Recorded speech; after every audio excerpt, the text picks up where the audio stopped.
E aí, gente, Renaissance aqui. Essa é a aula 3 do nosso curso sobre o Hope.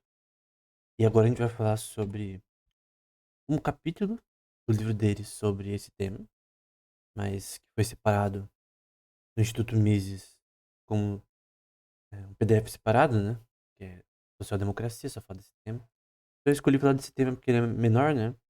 Depois falar sobre obras maiores, né? Tem obras dele de mais de 600 páginas e tal. Bom, o que que é social-democracia, né? É uma coisa mais moderna, por sinal, e que é a visão praticamente heterodoxa.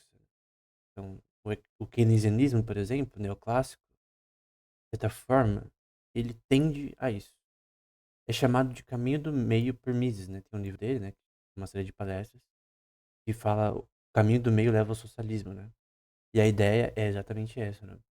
Então, o Hoppe vai dizer, né? Mas em segundo lugar, nenhum proprietário de meio de produção detém o direito de propriedade sobre toda a renda, né? Tudo que é arrecadado, que pode ser gerada pelo uso desses meios. Nem cabe a ele decidir que parcela dela, que é o lucro da produção, né? Vai ser destinada ao consumo ou ao investimento. Então, o ponto é. Agora eu tô falando sobre questões modernas, né? Por exemplo, Estados Unidos, Brasil, Europa. Você tem um investimento muito grande em formas veladas ou diretas, né? Ou mais ou menos diretas de redistribuição de renda, onde isso está sendo feito às custas do povo no geral. E às vezes o próprio povo não tem o retorno do que ele paga em relação a impostos elevados que são, além de ser dissipados em várias formas de investimentos inúteis, né, por parte do governo. Porque assim, o Brasil, por exemplo, vamos supor que ele recebe 1 trilhão de arrecadação anual de impostos, né? Quanto que é bem investido de forma administrativa? Assim, em educação, saúde, etc., de forma, assim, eficiente. A questão é, a forma que esse dinheiro é investido é importante, porque senão você está basicamente jogando dinheiro no lixo. Então, quanto mais dinheiro arrecadado, mais a possibilidade desse dinheiro ser investido de forma ineficiente. Pode ser por corrupção, pode ser por eh, infraestrutura construída de forma porca ou de forma inútil, né? Que é o exemplo do Bastiat, né? Uma ponte que é construída, todo mundo vê que aquela ponte não deveria ser construída porque é inútil.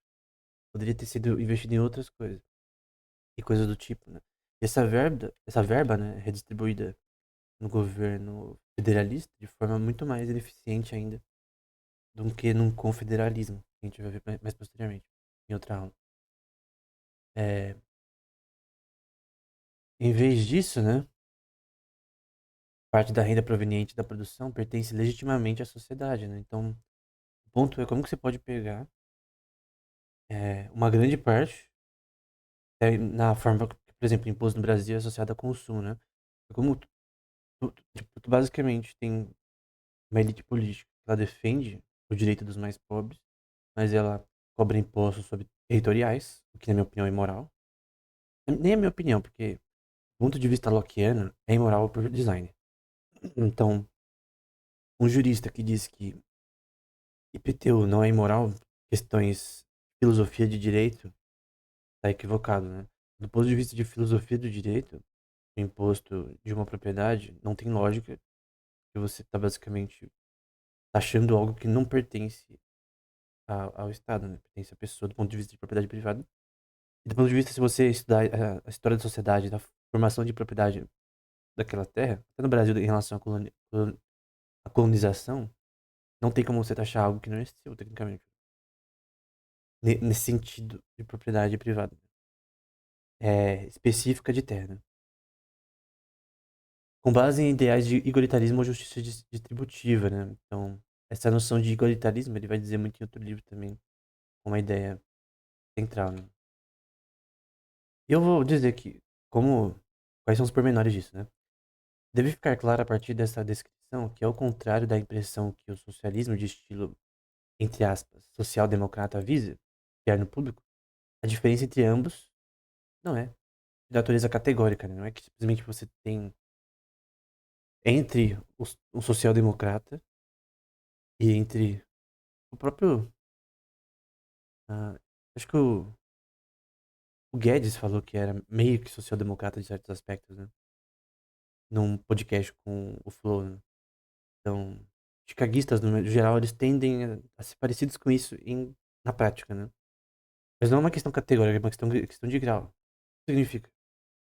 Você obviamente abandona toda a merda que Marx disse, toda a merda que os neo-marxistas dizem, mas você pega elementos associados a como, tipo assim, a ideia é assim, como nós, pessoas eleitas, sei lá, senadores, deputados, vereadores, etc., podemos ajudar a população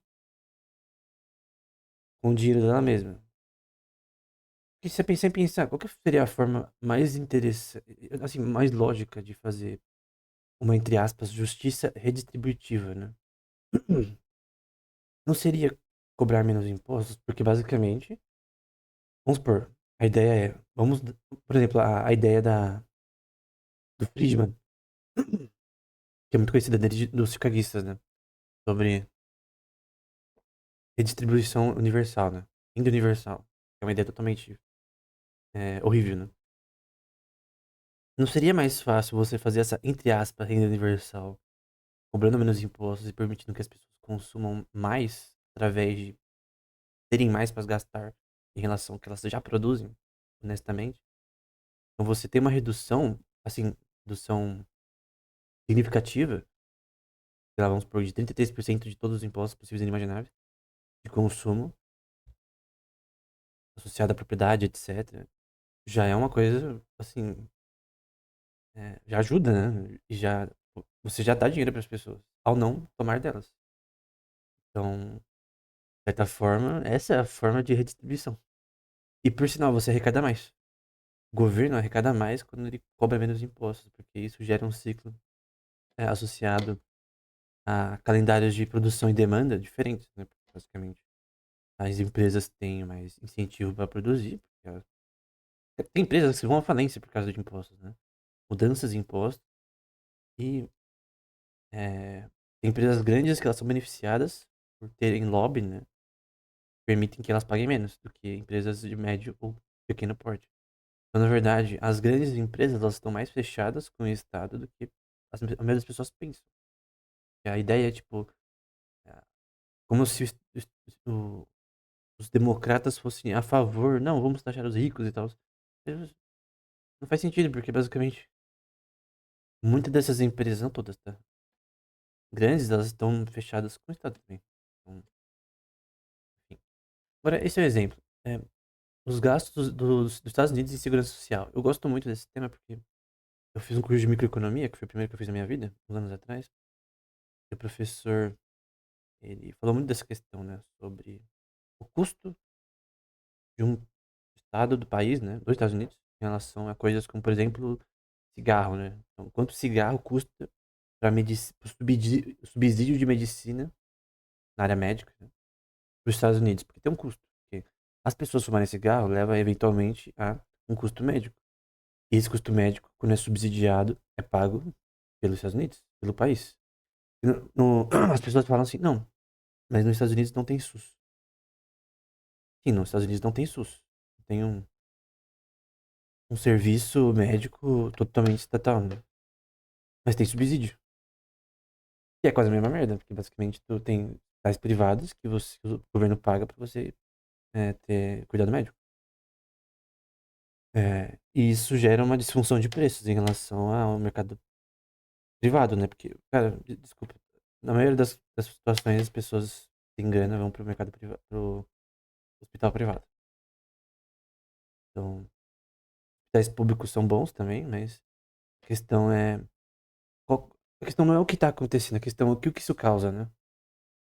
Então aqui os gastos aqui da França, né? Pra ver aqui. Em relação ao PIB, eles gastaram mais em determinado momento, né, ao longo do tempo, do que outros países, principalmente recentemente, em gastos sociais, né? A Suécia, a Alemanha, Japão, Reino Unido, Estados Unidos, Austrália e Canadá. Tem outros gráficos que eu vou mostrar, mas basicamente quantos eles gastaram em relação à segurança social versus PIB, é quanto eles produziram, né, no geral. Agora o cálculo do PIB é bem tem vários problemas, né, mas enfim.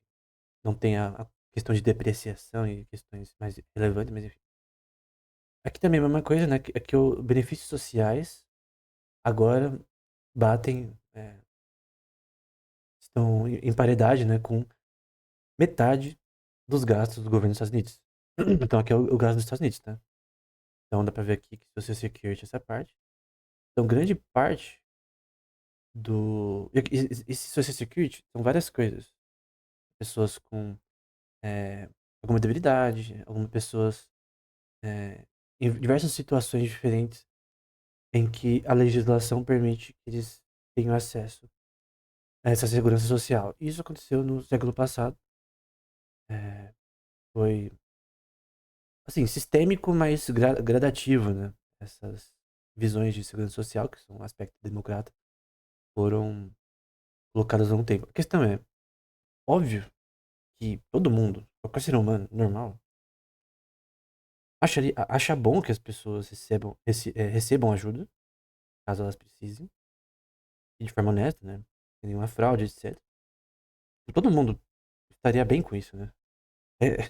É óbvio que todo mundo quer acabar com a fome no mundo, com a pobreza no mundo, e etc. E é óbvio também que o capitalismo que gerou menos pobreza do mundo, maior qualidade de vida, melhor custo de vida em relação à qualidade de vida, em relação a 2 séculos atrás, enfim, até um século atrás. Então, se você pensar que, sei lá, medicina era pior há 100 anos atrás, você é maluco, né?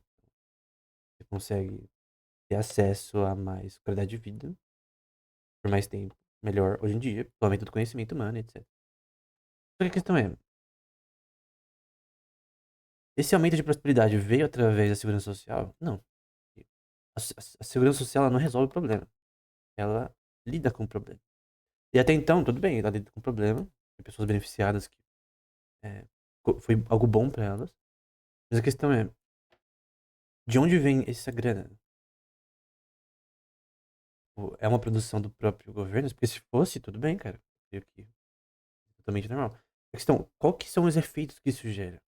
Isso gera efeitos negativos para a sociedade no geral? Então nós temos um problema. Todo esse dinheiro está sendo gasto, poderia ser gasto em outras coisas, poderia diminuir impostos. Por exemplo, vamos supor que eu tiro toda a segurança social, vamos supor que eu corto tudo isso daqui e proporcionalmente eu diminuo todos os impostos em relação ao que é coletado de segurança social. Você pode ter segurança social apenas para casos extremos, né? Eu acredito que você tem que ter, sim. Até no livro de Juízes, né? Perdão, na lei de Moisés tem questões associadas a não exatamente segurança social, mas associado a um dízimo que era dado aos pobres, é, depois de cada 3 anos, se não me engano. Algo assim, na lei de Moisés. Então, é algo justo, né? Você, sociedade, falar, ó, a gente vai cuidar dos órfãos, viúvas, etc. Voluntariamente. Voluntariamente, né? A questão é você fazer uma coerção associada a isso. Tipo, não tem transparência em relação a isso, né? Tem vários erros e fraudes que acontecem nesse bolo de dinheiro que não vai exatamente para as pessoas que deveriam ir, que honestamente necessitam, né? Na verdade, resolve o problema? Não. Tem fraudes? Tem. Tem corrupção com esse dinheiro? Tem. É dinheiro dos outros? Sim. Então, é diferente quando, por exemplo, pessoas voluntariamente decidem, vamos ajudar os órfãos, as viúvas, enfim, os mais necessitados. É diferente quando é voluntário e quando é involuntário. Mas eu vou falar sobre isso posteriormente, né? Então aqui é do próprio um artigo lá do Mises, né, Institute. E dá pra ver os Estados Unidos aqui, né, vou colocar em outra cor. Então aqui dá pra ver ele só tá atrás da França em relação a gastos de segurança social recentemente. Então depois vem Bélgica, Dinamarca, Reino Unido, Holanda, Japão e etc. O Brasil tá lá no fundo. Nem tá aqui, na verdade. E aí ele vai falar a roupa, né? Isso significa que por mais baixo que seja o grau de expropriação atualmente fixado, né? Quanto é cobrado atualmente, seus esforços produtivos ocorrem sob ameaça constante e no futuro a parcela de renda seja entregue à sociedade.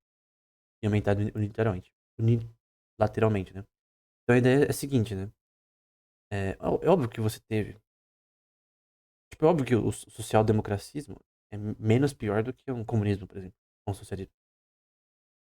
Eh, e alguém pode dizer que ele que fez a sociedade no século passado avançar, mas, eu creio que a visão na verdade é que apesar dele, a sociedade conseguiu avançar porque ela não depende dele.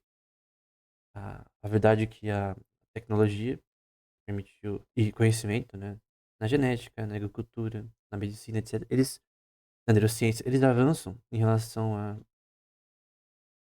o avanço da educação, da oportunidade de educação para as pessoas, e o foco em pesquisa, de pessoas que ficam focadas em pesquisa e geram descobertas em várias áreas. Isso é uma questão até privada, né. Então, Einstein não teve ajuda do Estado para gerar relatividade, né. Ele, por seu próprio desejo interno de escrever sobre o tema, em 1905, publicou 5 artigos, foram artigos privados, publicados de forma privada, um jornal alemão. Então a relatividade veio de forma privada. A inteligência artificial, embora tirando o início dela, que teve sim investimento público, no Frank Rosenblatt, etc., eh, os avanços delas nas últimas 3 décadas foram privados. Então, a maioria dos avanços mais recentes foram privados. De pessoas que tiveram ideias e aplicaram essas ideias eventualmente, e que estudaram no âmbito público ou privado, mas a questão é que veio tipo, de forma privada, né? O avanço do conhecimento vem de forma privada. Ideias de pessoas que são induzidas e financiadas por si mesmas, de certa forma. Não são necessários muitos comentários para perceber como isso leva ao risco, né? O custo de produção e, consequentemente, reduz a taxa de investimento. E o Hopper ele vai detalhar isso muito. Eu não vou fazer isso, mas a ideia é basicamente que, porque ele tem que provar isso, né? Será que realmente reduz o investimento, o social-democracismo? A questão é que o dinheiro que é tomado das corporações, porque basicamente tem mais impostos também corporativos, das pessoas em consumo, gera sim entre aspas, deflação. Eu tô usando isso de forma de figura de linguagem, né? Nos dois, né? No consumo e investimento. Porque basicamente as pessoas têm menos do que elas deveriam ter sem esses impostos elevados. E as empresas, elas têm menos incentivo para produzir, porque elas estão sendo taxadas mais. E logo, às vezes, certas ideias que elas têm, elas não podem colocar para frente, né? Porque ou a legislação, ou os impostos elevados, porque não é só imposto, tá? A legislação, às vezes, não permite que a empresa consiga fazer as coisas que ela quer. Na legislação argentina, antes da lei de bases, tinha uma lei, não vou lembrar de cor, mas eu citei no livro Princípio Econômico, volume 4, eu creio, 3 ou 4, que basicamente dizia que uma empresa petrolífera na Argentina não poderia terceirizar o seu transporte de petróleo. A questão é, o- que moralidade existe para uma empresa contratar uma empresa para fazer transporte da sua mercadoria? Nenhuma, né? Então era uma lei burra, que foi retirada, pelo menos.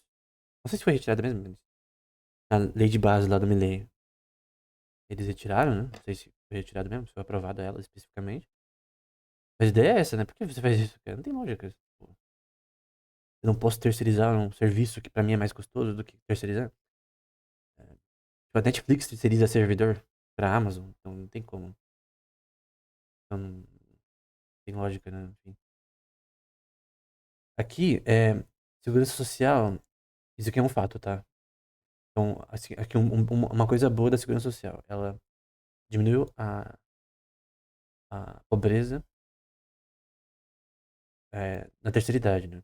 Então você vê aqui que esse é um fato, né? Em relação ao crescimento da segurança social. Não dizendo nada da Previdência em relação aos seus problemas futuros.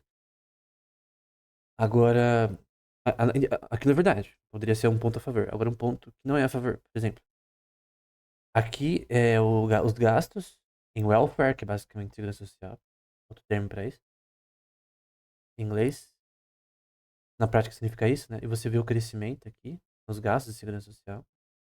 Só que não mudou nada o estado de pobreza das pessoas. Então, a segurança social ela não resolve a pobreza. Ela, ela permite.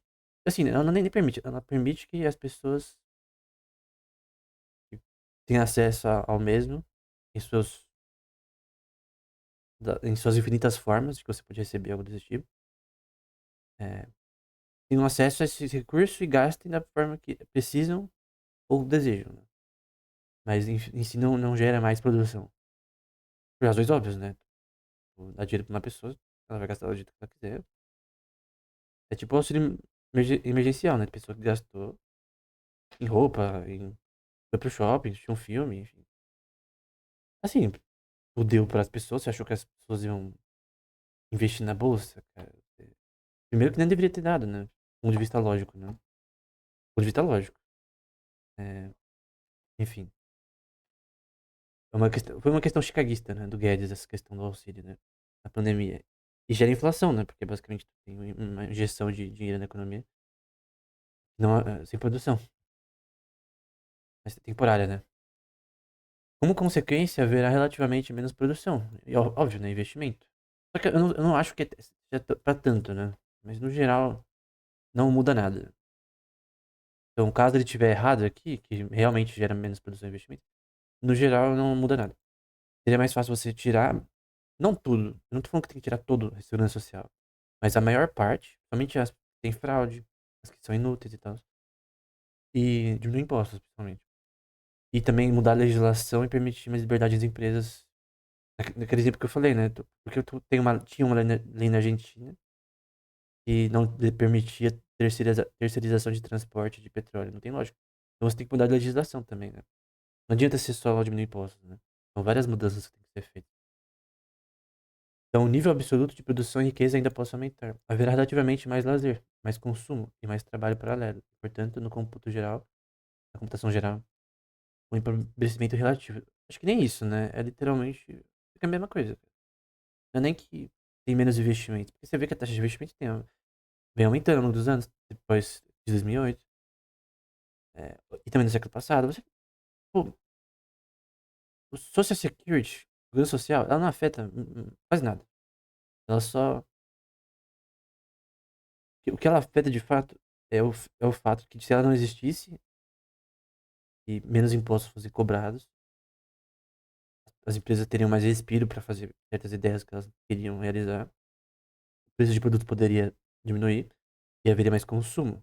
E as pessoas consumiriam mais, tanto de forma externa do país e no país, porque elas recebem mais, né? Porque tanto que elas deveriam receber é cobrado por impostos, por exemplo, e renda. Imposto de renda, por exemplo, que também é moral, na minha opinião. Dois impostos que para mim são totalmente imorais, né? Imposto de renda e imposto territorial, né? Propriedade. Esses dois, do ponto de vista de direito filosófico, né? Principalmente lockeano, não tem lógica, né?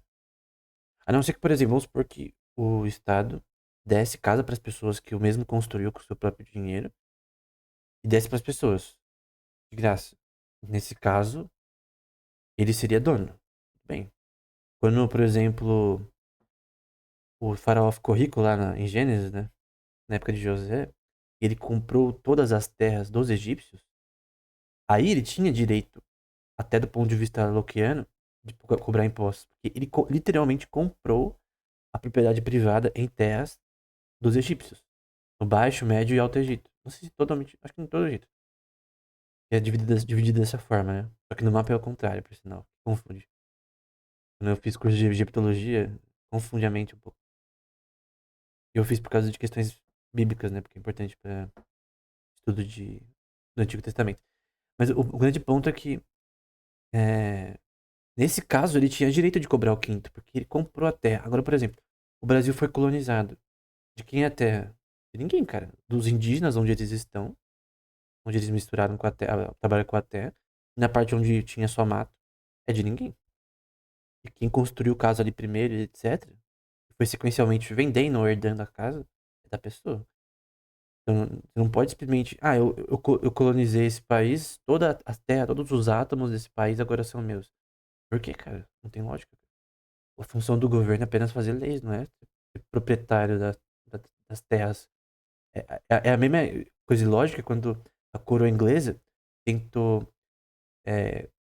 cobrar impostos e também limitar em uma certa colônia americana o quanto eles podiam coletar de pinheiros. Foi uma lei dos pinheiros lá. Tem uma data específica.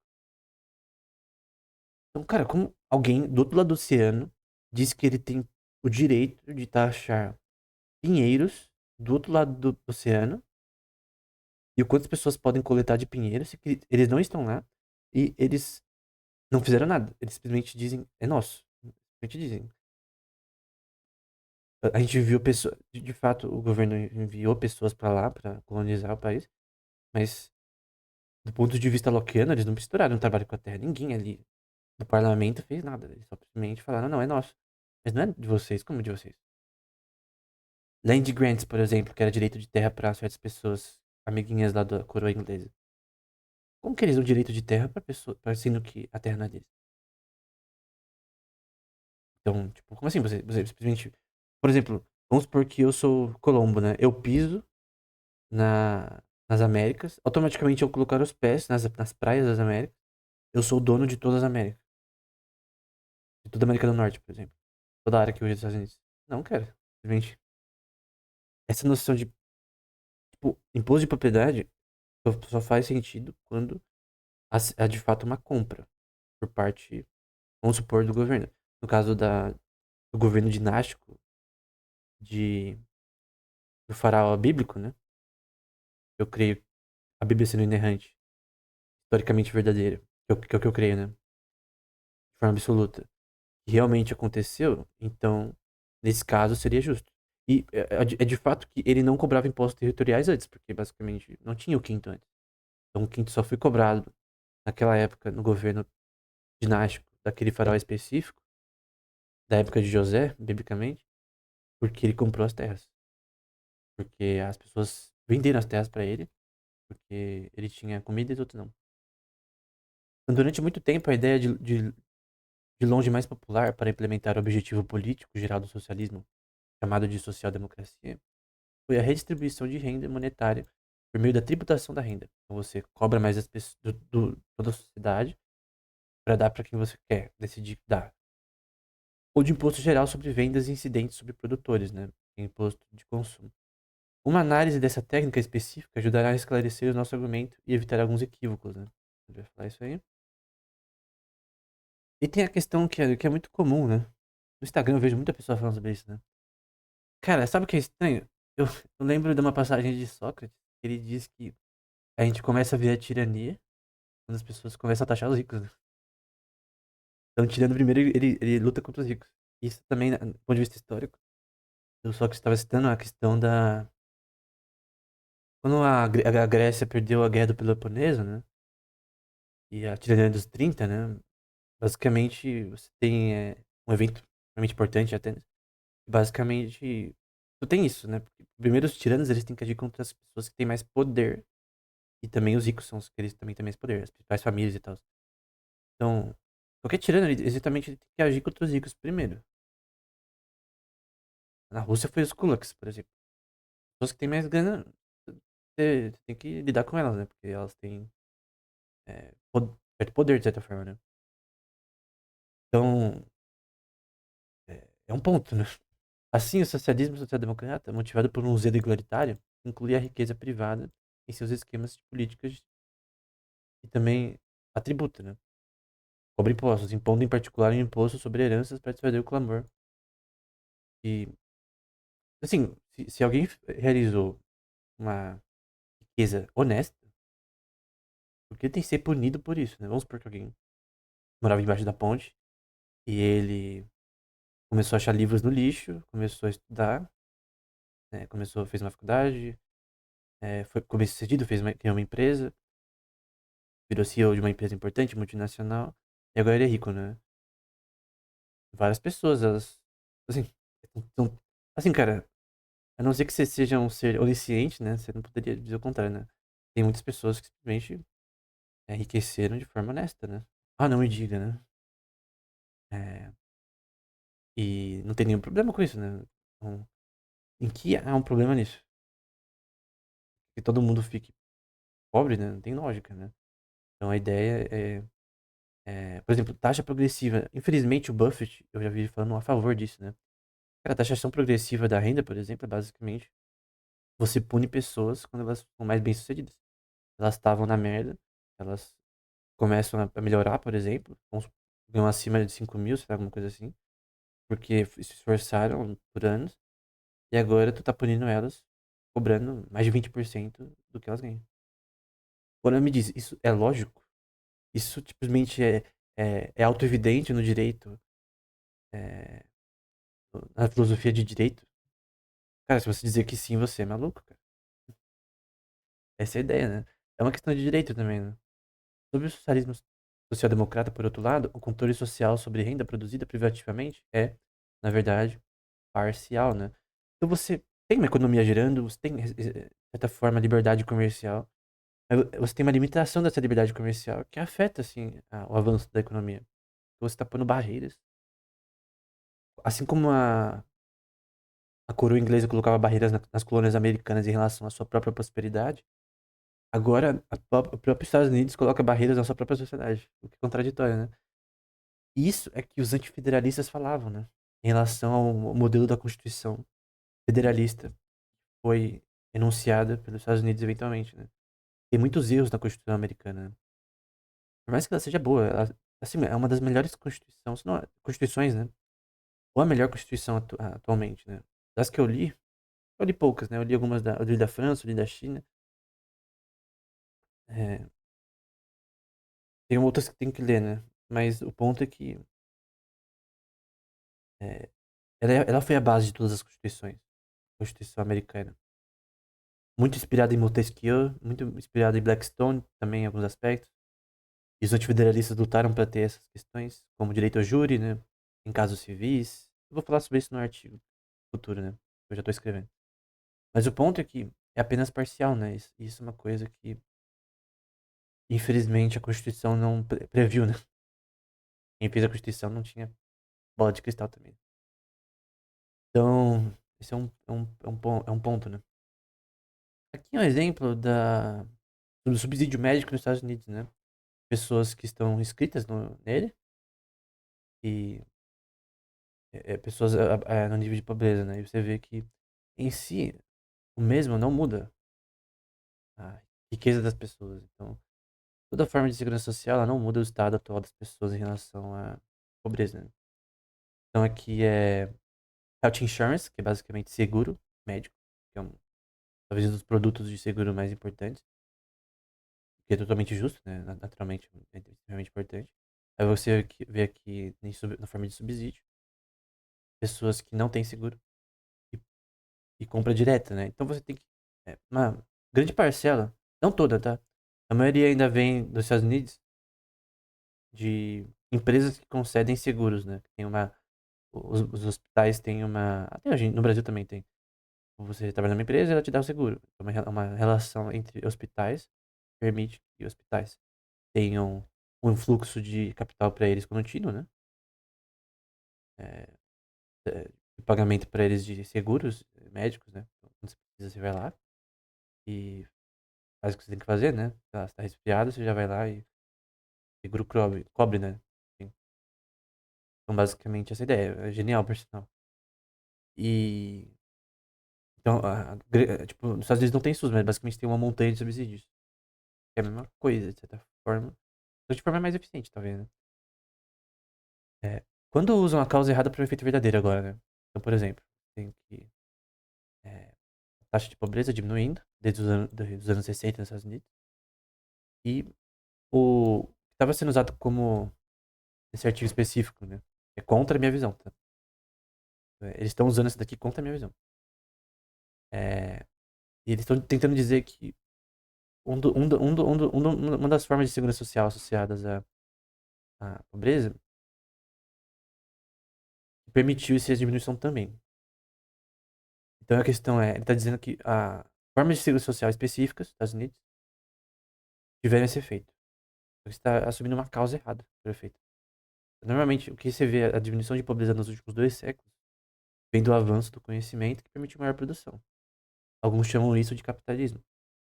Então, não é por causa de medidas sociais, né? E você tá colocando os carros na frente dos bois, né? Porque isso é bem depois do avanço do que a gente chama de capitalismo, né? Então, é, para o socialismo do tipo russo, o Hopper vai dizer, né? trata-se de definir quais salários pagar aos indivíduos designados. Então, no socialismo da União Soviética, tinha o quanto qual tal empresa vai produzir, o quanto vai ser enviado de matéria-prima para tantas empresas, o quanto vai ser importado e exportado, que é definido pelo Estado, tudo é definido pelo Estado. Você tem uma pequena elite, sinal não tem muito conhecimento em relação a esses temas. Você dizer que, cara, em qualquer país, não tem 20 pessoas que sabem de todas as áreas, todos os setores da economia melhor que os empresários que atuam individualmente em cada uma dessas áreas, né? Mesmo uma Berkshire Hathaway da vida, ela não fica microgerenciando as empresas que ela tem. Ela coloca os CEOs lá que manjam do tema, né? Em cada empresa, ou deixa aqueles que já estavam na empresa que eles compram, e eles se viram, né? Então o Buffett, ele fala, né, numa das suas conferências lá, que tinha um CEO de uma empresa lá, que era uma das mais importantes pra ele, pra Berkshire Hathaway. Ele não ligava pra ele há uns 3 anos. Ou mais, né? Acho que era 10 anos, se não me engano. Era 3 ou 10. É, então, eu falei sobre isso no curso de Introdução à Economia do canal. Fiz na lousa, né? Então, cara, mesmo pra empresa privada, microgerenciar empresas, não. Você acha que o Buffett tem conhecimento de todas as empresas? Conhecimento específico de todas as empresas que ele possui? Não. Mas ele tem pessoas capacitadas. Ele é um bom gerente de grana. O Munger também, quando ele estava vivo. E ele entende, no geral, essas empresas. No geral, né? O suficiente para investir, entender como elas funcionam, para saber se tem que demitir alguém ou não, um CEO e tal. Ele entende de business, ele entende de seguros, principalmente, e de investimentos. Então, ele deixava as empresas gerenciarem si mesmas. Qualquer coisa, de uma intervenção da Berkshire Hathaway, mas é isso. Então, mesmo no âmbito privado, microgerenciar empresas que você possui, não tem lógica, né? Deixar as pessoas na liderança, né, que foram bem escolhidas, é, e essa é uma política empresarial, né, fazerem o que ela tem que fazer. Então, para o socialismo redistributivo, a questão é o quanto de imposto destinar a quem, né? Então, o Bastiat tem uma parábola, né? E você tem vou falar, chamar de João e Marcos, né? Você tem o João e o Marcos. Você tem, o João é amigo do Estado, né? E o Marcos não. O João faz um produto, no geral, ineficiente, ele tem uma empresa média, mas o Marcos ele tem uma empresa extremamente eficiente, bem-sucedida, mesmo com pouco capital, ele consegue fazer inovações e tal. Só que, por João ser amigo dos parlamentares, etc., né? Vereadores, etc., ele consegue subsídio. E o Marcos não. Isso não é uma forma injusta de distribuição?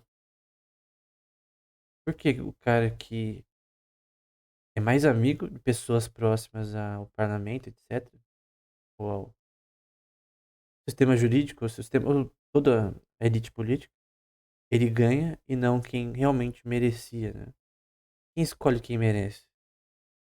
Eles não têm um conflito de interesses? Existe um conflito de interesses, né? Porque o cara ele quer ser reeleito, ele quer ganhar mais grana, então acho que as pessoas vão ser honestas. A visão antifederalista é basicamente assim: as pessoas não são honestas, então a gente precisa de um modelo constitucional que permite que mesmo pessoas desonestas no poder não consigam fazer o que elas querem. E, infelizmente, a Constituição promulgada pelos Estados Unidos não fez isso, por várias razões. Eu não sei muito de Portugal, né? Mas o Hope, ele fala sobre Portugal, né? Um exemplo que eu não conheço muito, mas passando a observações mais específicas, há experiências recentes de Portugal, onde em 1974, né? Agora que eu lembro um pouco do Resident Evil, né? O regime autocrático de Salazar, de socialismo conservador, que mantinha o país como um dos mais pobres da Europa, foi substituído em meio a uma reviravolta pelo socialismo redistributivo, né? Com elementos de estatização, né? Eu, pessoalmente, não sei muito da história de Portugal. Eu não sei muito desse evento. Então, não tenho nada a dizer, porque não li sobre, né? Talvez no futuro eu leia sobre, né? E traga no canal. Mas ele tá dizendo que teve uma ditadura, depois teve uma, uma social-democracia de certa forma. Fez o padrão de vida de Portugal cair, né? Então, um cara que foi o colonizador aí do Novo Mundo também, né? Colonizou o Brasil, foi forte pra caramba, né? Na sua história, né? É, eventualmente caiu, né? E hoje não é um país pobre da Europa, né? Um país meia boca da Europa. Então as pessoas falam, não, não vou pra Portugal. Cara, Portugal não é um país incrível, assim, na Europa, na União Europeia. Tem tantos países melhores, né, em relação à prosperidade, né? Enfim. Esse é um exemplo do World Bank, né? Então você vê aqui os Estados Unidos, né, em relação ao PIB per capita. E você vê Portugal aqui acima da Grécia, né? Que não é coisa muito boa. Chile, Argentina, Brasil, China e Ucrânia. Mas abaixo da Coreia do Sul, França, Reino Unido, Israel, etc, né? Então, mesmo os países que começaram a se industrializar no século passado passaram Portugal. Por muito, né? Como Israel e Coreia do Sul. Então, a questão quais foram as causas disso, né? Porque Portugal se estagnou. Eu não sei muito da história de Portugal, mas é a opinião do Hope, né? E ele vai falar sobre universidades, né? Em particular, as universidades, né, eles igualam as oportunidades de acesso ao ensino médio universitário, oferecendo os respectivos serviços não apenas gratuitamente, mas literalmente pagando grandes grupos de estudantes para que deles usufruíssem, né? O grande problema, na minha opinião, da universidade pública, né? É que a maioria das pessoas que estudam lá são pessoas de classe média alta. Tem dinheiro, então tiveram uma educação melhor, e aí é mais, no geral, é mais fácil que teve uma educação melhor. É, pra quem que só estudou em escola pública. Tem escola pública boa. Eu já estudei escola pública boa e ruim. Tem escola pública boa, mas, por exemplo, dependendo do estado que a pessoa nasce e da geografia que ela nasce, ela vai ter uma escola pública ruim. E, no geral, as escolas públicas no Brasil são ruins em relação às privadas. Então, no geral, a maioria das pessoas que estudam nas escolas privadas e podem pagar cursinho, etc., vão entrar nas universidades federais. Então, por isso, quem estuda de fato nas universidades federais, no geral, é isso que nos importa, não particular, mas geral, são pessoas com uma renda por cabeça maior. Então, a universidade federal é para os pobres? Não, isso é um fato. Isso é um fato, assim, absoluto, né? Embora qualquer pessoa pode passar nela, mas enfim. Isso não só aumentou a demanda por educadores, professores e cientistas sociais, cujos pagamentos tinham naturalmente vindo disso, né? Então, você tem um bias, né? Você tem um bias político. Eu só vou dizer isso sobre esse tema. Mas é por isso que as universidades federais elas têm uma tendência a um certo polo político. Elas são financiadas e pelo Estado, né? E eu não vou dizer que elas são ruins, elas são boas, cara. Eu nunca li um artigo acadêmico que foi publicado por uma universidade privada do Brasil. Pelo que eu lembro, nenhuma vez na minha vida. De forma orgânica, né? Eu fui pesquisar e tal um tema e apareceu um artigo desse. Eu já usei artigos de matemática, por exemplo, lógica e outros temas. Até em neurociência, coisas associadas à medicina também. Tem a ver, de artigos que eu escrevi sobre neurociência. Que os autores eram de uma universidade federal. Então, nisso, posso dizer que as universidades são boas. Então, é um fato, né? Eu já usei. Era bom. Então, no geral, elas produzem melhores alunos. No geral, tá? Do que as faculdades privadas brasileiras. Mas a questão é que. É no geral, né? Mas o ponto é que. Quem paga essa questão, né? Não seria melhor investir em educação básica, né? Então, se você convertesse todo o dinheiro da universidade pública na privada. Não, desculpa. Na privada não. Na educação básica, né? No ensino médio. Cara, escola pública, na minha opinião, é pior no ensino fundamental. No ensino fundamental é pior. No ensino médio, você consegue se virar se você se esforçar, mas no ensino fundamental é horrível. Então você melhora a qualidade. Você agora diverge esse capital para a educação básica. E você quer melhorar a educação básica, porque ela é a base da educação da criança, né? O que importa na criança, ou no seu desenvolvimento, é sua infância e adolescência. Você não pode resolver o problema da educação na educação terciária, por sinal, vai para quem é mais rico, né? Para quem é classe média alta. Então você tem que resolver o problema na raiz. Para quem estuda psicologia de desenvolvimento, né? Já estudou esse tema, sabe que, cara, a educação começa na raiz. Se você tem uma educação básica ruim, o resto é inútil, né? Então, Então você tem que ter mais gastos, não para bolsas para pessoas, né, na universidade pública, mas para educação básica e para em todos os âmbitos, né, do ensino, desde o começo, desde o berçário até o ensino médio. É nisso que, na minha opinião, o dinheiro deveria ir. Somente para isso. Então, é... quem defende o contrário é um idiota. Desculpa. E basicamente tu tá defendendo que é, as pessoas que realmente precisam de não têm acesso a uma escola privada, né? No geral, não entrem na universidade, porque ela não vai conseguir entrar. E a maioria não vai conseguir entrar, porque tem, é, quem vai entrar realmente quem tem acesso a educação de qualidade, né? Porque a questão é a qualidade da educação. A privada é melhor, é um fato. A questão é, se você diverge todo o dinheiro que é das universidades públicas para os respectivos estados, para as escolas de ensino fundamental e médio, primeiro, infraestrutura, que é uma coisa visualmente que já melhora, né? Infraestrutura e administrar de forma correta, né? Talvez até com uma administração privada, de repente. E é,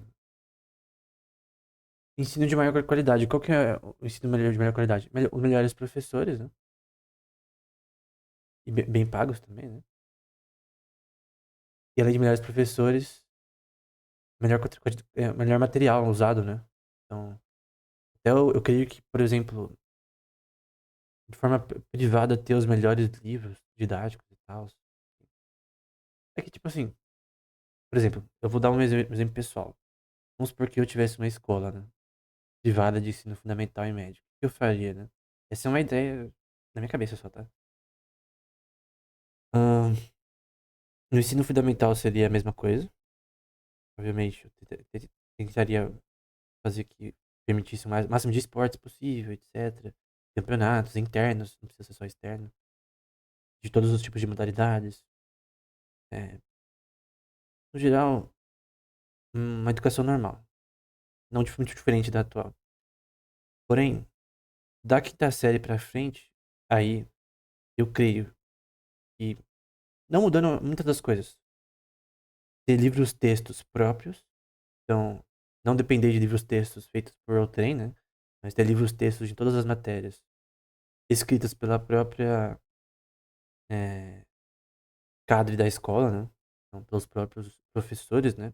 E se os professores contratados são bons, eles podem escrever um livro sobre o tema. Eles não são capazes disso, acho que eles não deveriam ser contratados, né?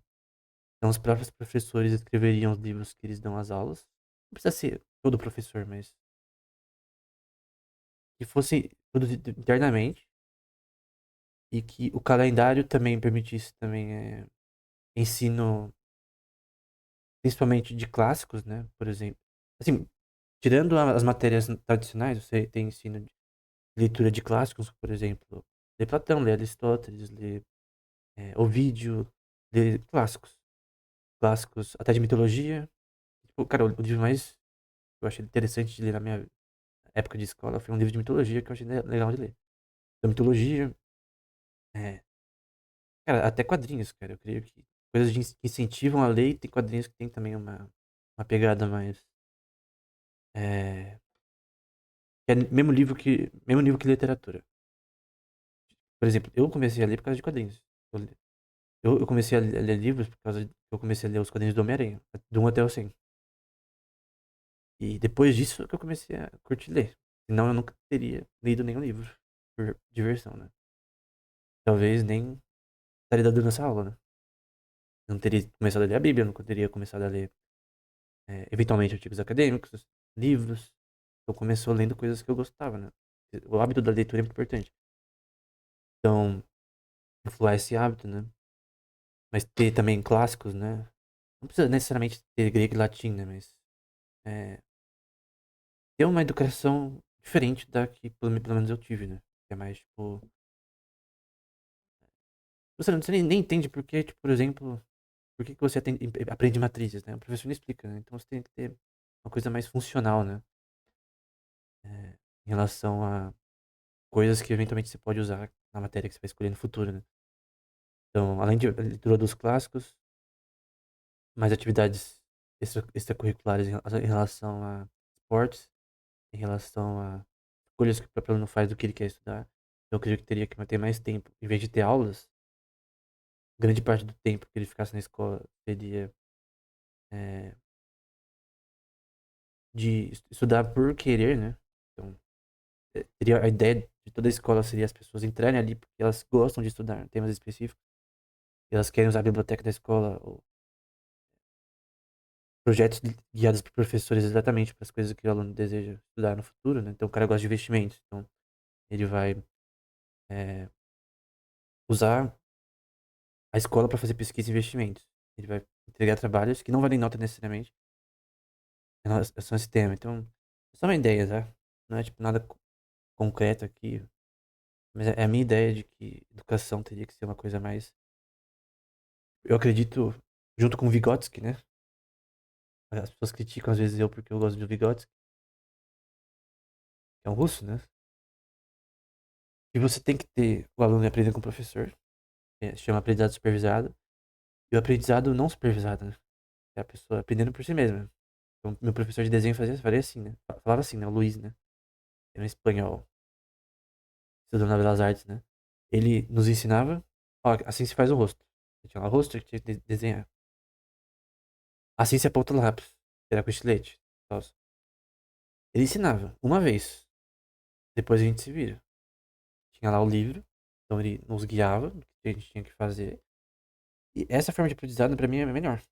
Então você tem não 100% do tempo só o professor falando, você tem que ter os 50% que o aluno ele aprende a aprender por conta, né? Na escola, né? Aí pode ter grupos de estudos, etc. Não grupos de estudo para provas, né?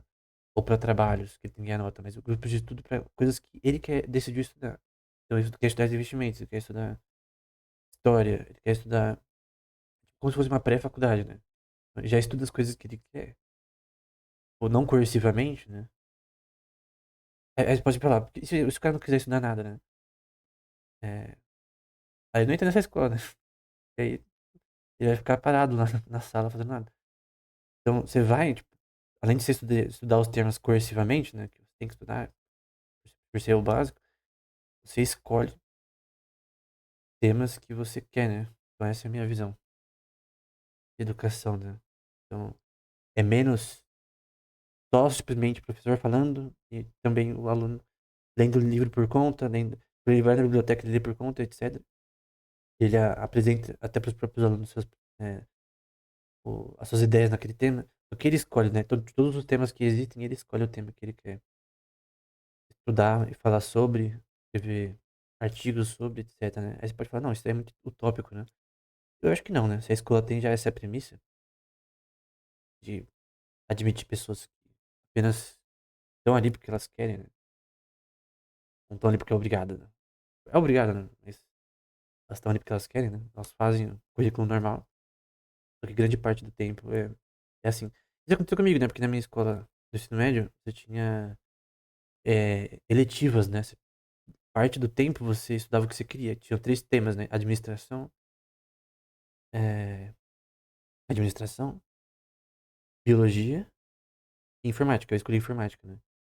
Então, em vez de ser. E dava certo, né? Em vez de ser isso, né? Teria vários temas, né? Não só três. Vários temas em que você poderia também estudar como professor, obviamente. E por conta na escola, né? E até seria voluntário também esse tempo que você passaria na escola estudando esses temas diariamente. Enfim, é uma ideia. Mas essa é a minha visão de educação, né? Básica e secundária, né? Que é o ensino médio. Aí depois a pessoa vê o que ela quer fazer, né? Enfim. Eu acredito na educação terciária como extremamente importante, tá? Mas enfim, é isso.